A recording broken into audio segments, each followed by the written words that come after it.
वाल्मिक कराड गँगचा शेवट झाला. 66 पुरावे, 186 जणांचे जॉब व 5 जणांचे जॉब हेच ठरणार संतोष देशमुख हत्या प्रकरणाला न्याय देणारे. तर नमस्कार मंडळी, तुम्हा सर्वांचे गावगाडा ह्या लोकप्रिय चॅनलवर स्वागत आहे. 9 डिसेंबर 2024 रोजी मस्साजोगचे सरपंच संतोष देशमुख यांचे अपहरण करून त्यांची निर्गुणपणे हत्या करण्यात आली. ह्या आता हत्या प्रकरणातील मास्टरमाइंड हा वाल्मिक कराड असल्याचे आता CIDने न्यायालयात दाखल केलेल्या 1000 पानाच्या आरोपपत्रामध्ये आता समोर येताना आपल्याला पाहण्यास मिळत आहे.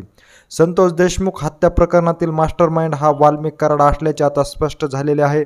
त्यामुळे खंडणी ह्याचबरोबर हत्या प्रकरणामध्ये आता वाल्मिक कराड हे पूर्णपणे अडकल्याचे आपल्याला पाहण्यास मिळत आहे.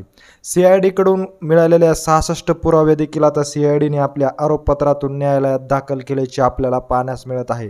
ह्यामध्ये संतोष देशमुख यांचे कशा प्रकारे अपहरण केले, त्यांना कशा प्रकारे मारहाण केली याचे सर्व पुरावे आता CIDने न्यायालयामध्ये दाखल केल्याचे देखील आपल्याला पाहण्यास मिळत आहे. ह्या 66 पुराव्यासाठी 184 जणांचे देखील जॉब CIDकडून घेण्यात आल्याचे देखील आता सांगण्यात आलेले आहे. संतोष देशमुख यांचे अपहरण करून त्यांनी कपडे काढून त्यांना कशा प्रकारे मारहाण केलेली आहे हे देखील पुरावे आता CIDकडून न्यायालयामध्ये दाखल करण्यात आल्याचे आपल्याला पाहण्यास मिळत आहे. याचबरोबर मारहाण करीत असतानाचा एक व्हिडिओ देखील CIDच्या हाती लागला असून तो देखील आता व्हिडिओ न्यायालयामध्ये CIDकडून दाखल करण्यात येणार असल्याची माहिती देखील आता समोर येत आहे. ह्यामुळे गेल्या अनेक दिवसापासून बीड जिल्ह्यामध्ये कराड गँगची असलेली दहशत आता कुठेतरी संपुष्टात येताना आपल्याला पाहण्यास मिळत आहे. संतोष देशमुख यांची निर्गुणपणे हत्या केल्यानंतर ह्या घटनेतील मास्टरमाइंड हा वाल्मिक कराड असल्याचे देशमुख कुटुंबियाकडून सातत्याने सांगण्यात येत होते.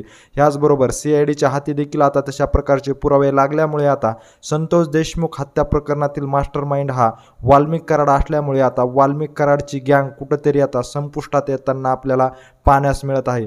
ह्यामुळे वाल्मिक कराड हे धनंजय मुंडे यांचे निकटवर्ती असल्यामुळे आता धनंजय मुंडे ही अडचणीत आल्याचे आपल्याला पाहण्यास मिळाले असून आता ते देखील लवकरच राजीनामा देणार असल्याचं देखील आता सूत्रांकडून सांगण्यात येत आहे.